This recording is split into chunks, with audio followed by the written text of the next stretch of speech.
Poynting simplified our downloads resources section by grouping information together so that it's easier to navigate and find information. Let's dive into the product resources. In product resources, we have technical specifications, user guides, product images, etc. Let's go into product images. ePoint, ePoint 4.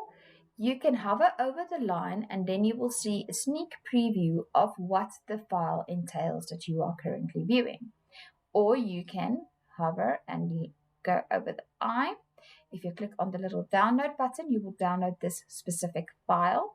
If you hover over the I, it will just give you a little bit more information in regards to the file. Within our TS documents, it also will define what revision of the specific TS document we loaded.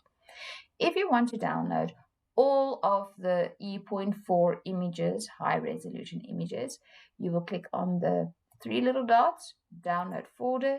It will compress everything within that folder so that you can download it into a zip file.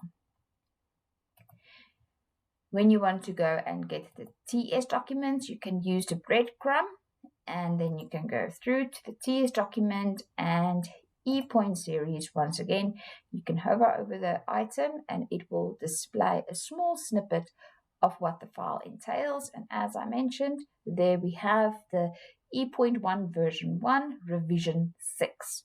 Everything is there listed for you so that you know you've got the latest documents that we offer.